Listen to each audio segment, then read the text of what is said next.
Ito yata hindi pinakita ni Ma'am Best Finds. Ito. Opo. Ito po. So, ayan. Grabe, Ma'am, pero iwas po sa laging yung naamoy niyo po yung Opo, yung mga fumes. Opo. Sige. Ang lawak, pero ang lawak ka, Tegram, mo. Kung gusto niyo lang sawa po kayong magano ng Actually, nagkakandak rin po ako ng training every month. Kahapon, nag-training kami dito. Opo, o nga pala ka, Tekram. Sa mga gusto po at baka sabihin kasi napakahirap gawin, napakadali lang pong gawin ka, Tekram. Ito pala, Ma'am. Kasi dati nag-iinit pa ho ako ng tubig. Kailangan pa hong gawin yun. Parang hindi na po. Hindi na po. Saka, hindi na po advisable yung init ng tubig. Kada gawa ko, Ma'am, iniinit ko po yung 2 liters kada isang kit. Yung dishwashing po ba yan? Oo. Hindi na po. Ngayon, napaka-hassle po dati, no? Iba na po. Opo. And kapag po magti-training kasi, hindi lang naman po yung pagtitimpla yung tinuturo ko. Sinishare ko rin po doon yung mga experience ko, yung concept kung paano sila pwedeng magbenta, kung paano nila ibibenta, paano magkano, mga ganun po. Kaya if meron po kayong interest na mag-training, pwede po kayong mag-message po sa FB page namin, sa Extreme Blooms Trading. Pwede po kayong umattend ng training. Yan po. Para kontakin niyo lang sila, Ma'am Jocelyn. Yes. Hindi ko kayo maano ka-Tekram na, ay baka nakakaya, baka ganyan. Hindi po, pong mag-assist ni Ma'am. Kausapin, napakabait pong kausap. Kasi po galing din po talaga sa nagsimula. Kaya alam ko rin po yung feeling nung nagtatanong-tanong. Ma'am, ito, pampalakas lang ng loob. Pampalakas lang ng loob sa mga kababayan. Yes po. Siyempre dati, 5,000 na nga puhunan. Ngayon, isang araw, ilang milyon po ang benta nyo? Sa isang araw po, actually hindi naman po pare-parehas dahil hindi naman po talaga pare-parehas din yung dating ng mga customer. Pero ang pinakamababa po na benta sa isang araw ay nasa 300 po. 1,000. Opo, 300. Tapos, minsan po nakaka 1M sa isang araw. Pero benta po yun Hindi pa po yun net. Grabe. Opo, net. 1 million a day. Yes po. Pero once in a blue moon lang din po. Opo. Payayamanin ko pa ho kayo. Ay, sige po. I know. Magtutulungan na I know tayo. it very much. Opo. Yan. Ito po naman yung section kung saan kami nagpiprint ng mga label po. Yan. Tekram, nakikita ko lang ito sa Raon. Sa Raon. Opo. Doon yung ito nabili, Ma'am? Hindi naman po. Sa mismong company po talaga. Grabe, no? Yun po. Nag-start lang po sa isa and then naging 2, 3. Ganon ang production na ng Yes Extreme po. Blooms. Blooms. Grabe ka, Tekram. Opo. So, ito po sample po ng ng label po ng 1 liter. So, ito po yung i-wrap dun sa bottle. Yung generic, ito, Extreme po. Pag generic po, tatanggalin lang po itong logo. Ayan siya. Ito po yung pangalan natin dati. Tapos ginagawa ko ka-Tekram para makatipid yung mga tao. Gumawa ko parang magre-refill na lang sila. Mas mura po siya. Ayan po siya. Way back 15 years ago po yung dati. Tinitinda ko lang ito sa Isitan, Ma'am. Isitan, Green Hills. Inaano ko po siya. Pwede nyo na po yan balikan ulit ngayon. Opo. So, paano ko, Tekram? Magano muna kami ni Ma'am? Hindi negosyo. Magdinegosyo muna kami. Ayan, alam niyo naman po yung number niya kanina. Kontakin niyo po. Kahit 5,000 lang, 2,000, sabi nga ni Ma'am, 230 pesos na pwede na ako kayong magsimula. No?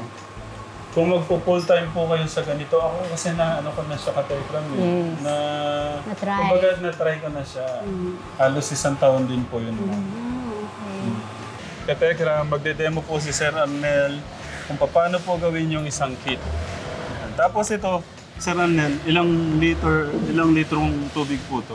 Yun. So, ang gagawin natin yung 10 component na dishwashing liquids. So, una, mag-prepare lang tayo ng container. Since yung titimplahin natin is 17 to 18 liters yield, mag-prepare tayo ng 20 liters na capacity. Apo. So, So yung tubig natin 15 liters. Then yung sa rod natin, possible yung gagamitin natin is plastic. Or kung hindi naman may iwasan na wala yung plastic talaga, pwede tayong gumamit ng bamboo. Para yung texture niya, hindi makinis siya, hindi yung naghihimulmol para hindi maiwan dito sa... Kasi dito. pagka natapos na yan, maano yan eh, kumbaga malagkit, gaganon nyo po eh. Pagkakaho yan, pwedeng maiwanan yung mga himulmol. Fiber, parang gano'n. Start tayo sa number 1.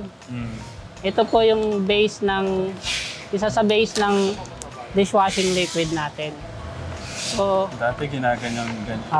Madalang nga lang yung ano. Yan, daan-daan lang po yung pag buhos. Pwedeng mabilis yung buhos pero mabilis din yung pag-halo. Sabay lang siya. Kasi pwede siyang magbuho-buho. Yan. Haluin natin mabuti hanggang sa matunaw muna siya. Yan. Yung paghalo natin, possible ganyan lang siya, hindi siya yung maganon, malawak. At least sa gitna lang siya para hindi siya... Gitna lang. Para hindi siya, maiwasan yung masyadong mabula. Kasi bubula yan pag magalaw yung paghalo. Yan.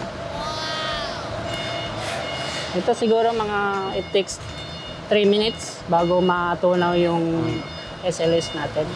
Ang sa akin nun, Kuya Arnel, iniiwasan kong magbula-bula siya. Para hindi aawas yung bula niya sa container. Exciting to, Katekram. Basta meron ho kayong basta masipag lang ho kayo, talaga, Katekram. Kung ako sa inyo, try nyo na. Ako na nagsasabi sa inyo, kung masipag ho kayong maglakad-lakad sa kapitbahay o medyo mapapalayo kayo ng konti, worth it naman eh. Kikita talaga kayo. Yan, so okay na yung SLS natin. Wala na siyang wala nang nakikitang mga buo-buo. So sunod natin yung SLS. Thickener yung... Isa rin siya sa base ng natin, dishwashing natin. Ito yung kasama nun na base ng dishwashing natin. So ganyan lang siya yung pagbuhos para kasi pagka binuhos nyo ng biglaan. Kuya Arnel, sa akin ganito lang. Konti-konti lang. Basta maliit nga lang yung butas ko nun, tas pinaka-pointed lang para konti-konti lang siya. Kasi nagbubuo yan pagka bigla mong binuhos. Grabe, no? Hindi ko... After 15 years, mababalikan ko pa talaga itong ating dishwashing. Masaya po ako, Katekram, na nabalikan ko ulit itong ating hanap buhay dati. Ibig sabihin po, nagtitimpla na kayo dati? Sa po ako nakakuha dati? Sa bubble mix. Bubble mix. Ano pa ko nun? 350 pa ko nun. Sobrang mahal pa nun po. Yun nga yung naging ni Madam parang naging challenge niya na makapag-formulate ng mas mababang. Yan po. Medyo matagal yung pagtunaw nito. Siguro it takes 7 minutes, 7 to 10. 7 minutes naman o yan, Tay.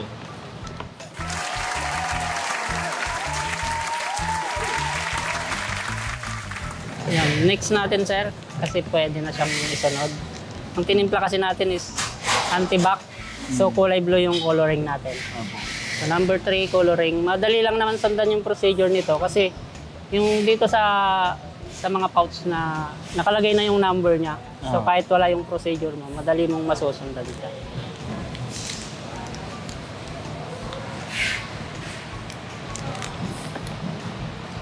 Yan.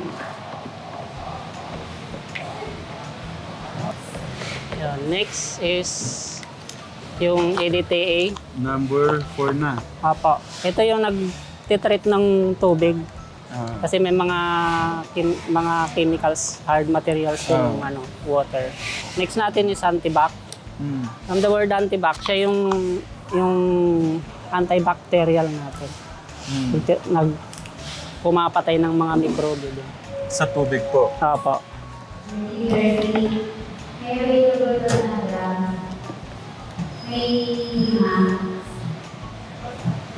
Tingnan niyo ko telegram mo. Sabihin na natin isang oras yung paggawa. Pero wala mong isang oras eh. Wala po. It takes 20 minutes siguro. Ganun lang 20 to telegram. 30. Pwede ko kayong kumita ng sabihin na yun 200, 300.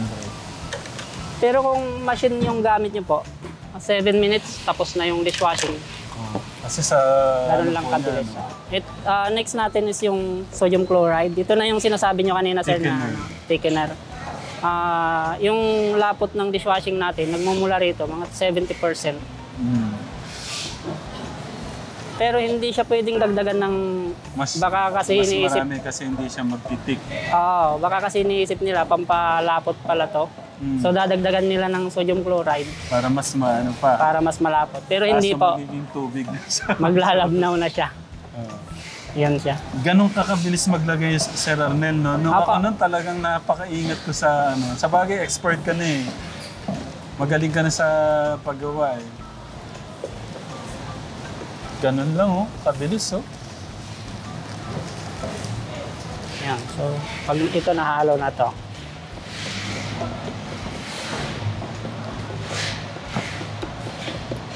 Yan po, makikita niyo siya.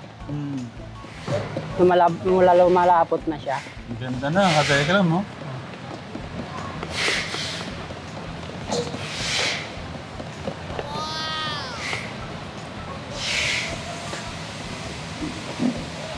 Yan.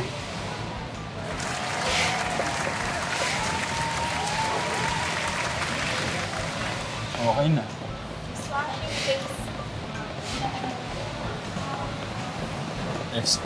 Expert ka na kuya, ano na sa paggawa?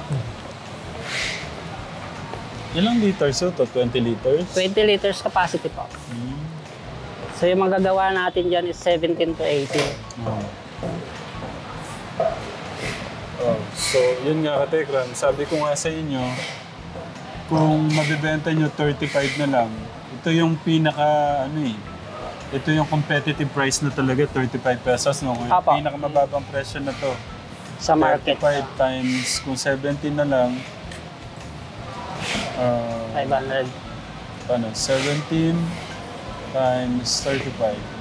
595. Less nyo po yung 190. Capital. Kung mag-ayabay nyo yung 190, may 400 po kayo ka-Tekram. Opo, ganun Sabihin siya. na kahit 300 na lang. 200 na nga lang eh. Diba? And next natin is yung pabango niya, scent. Yan po, anong scent po yun? Antibac po siya. Balis. Antibac scent siya. Dati kung makalagay ako, ganun-ganun eh. Parang ano eh.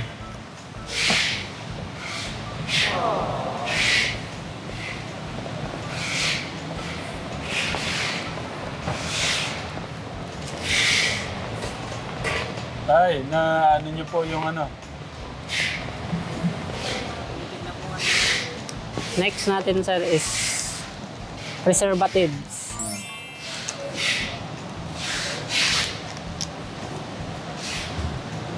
Ito yung nagbibigay ng mahabang shelf life sa ating dishwashing. Yung gaya po niyan, abot ko ng... More than 1 year po. Pero sa atin kasi hindi naglalas ng ganong katagal eh. Kasi isang buwan lang mabenta na siya.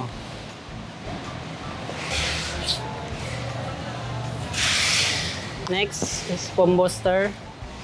So ito yung nagpapabula ng ating dishwashing. Dagdag pampabula siya.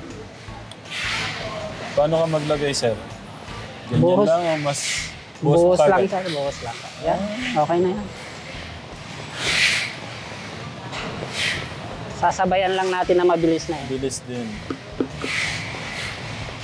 At ito yung degreaser. Degreaser. Sana naman pansampu.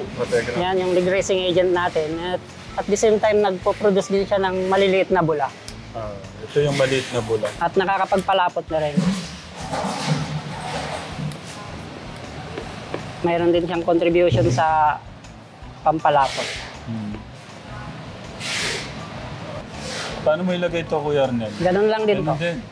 Diretso lang din po. Dati, takot akong ligma eh.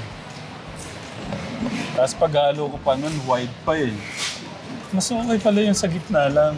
Opo. Kasi nas nakukuha mo lahat ng mga nahalo mo ng maayos. Pag kasi yung malawak yung paghalo mo, masyado siyang mabula habang hinahalo. Tingnan niyo, di po ba parang hindi masyadong bumula?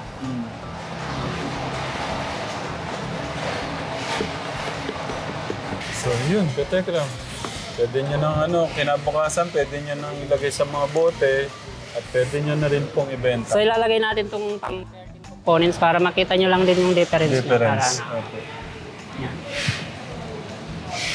Ito yung moisturizer. Para medyo malambot yung kamay natin pag naguhugas.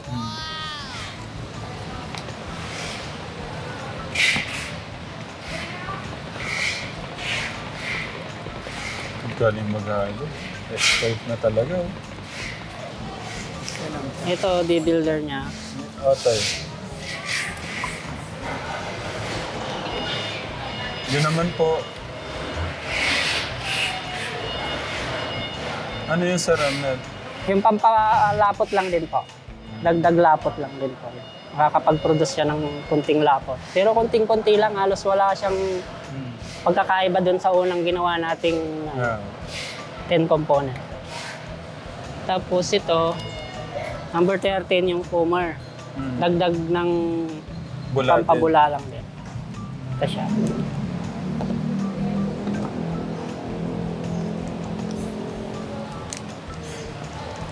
So, i-mix lang natin ng 2 to 3 minutes, okay na to.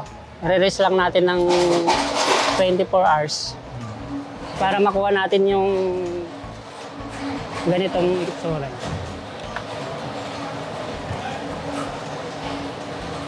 Ito yung magiging finished product. Ito na yan, Katekram.